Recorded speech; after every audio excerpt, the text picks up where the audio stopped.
Hozir mayerda bitta savol kelyapti. Omadsiz kun bo'lganmi hayolingizda? Omadsiz kun bo'lgan. Bir kun bo'lgan, omadsiz kun yomon bo'lgan.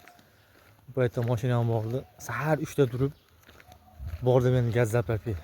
Gaz zapravkada o'chirib turibman endi. Mashina bilan gaz zapravkaga qarab yaqinlashyapmiz.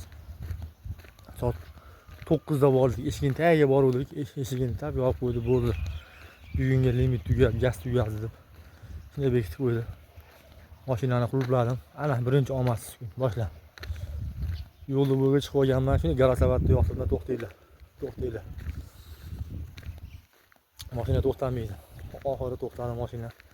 Rasmiyda ish qilyapman, endi отделga ish qilyapman. Mashina to'xtab olib ketyapti. Egasi telefon qilyapti, kelyapsiz, usta qaytasiz. Keyin shahar ichida bir svetofor o'chib qolgan ekan, svetoforda rosa turdik bir yarim soat. Yarim soat turib, yarim soatdan keyin shunday o'tdik. Svetoforda shunday o'tishimga mashinada oldi dedim-da, shunday bakoydan qarasam, svetofor chappa deb yam-yashil yondi. Voy jalla xudo dedim. Keyin bordim men ekan. Ish joyimga bordim. Borsam svet yo'q ekan. Aka svet yo'qmi? O'chib qoldilar dedi. Qish kunida. Qish kuni svet yo'q. Endi mister ishlatish kerak. Отдел kishida shpakilovka qilishim kerak, rodmon tortishim kerak. Palkani oldim. Palkada o'zbekcha qilib shunaqasiga aralashtirib loylarni qildim.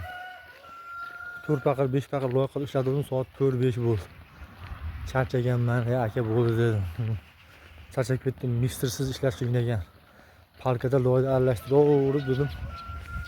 Qo'llarim tortib ketdi dedim. Rahmat, endi ertaga kelaman xudo xolisa deb xayrlashib, shunday chiqib kelyapman. Darvozaxonasini svet yonib ekan. Chep-pet svet yondi-yu. Uka jindi endi ishlayapman. Svet yondi dedi. Aka rahmat dedim. Qaytib kelaman.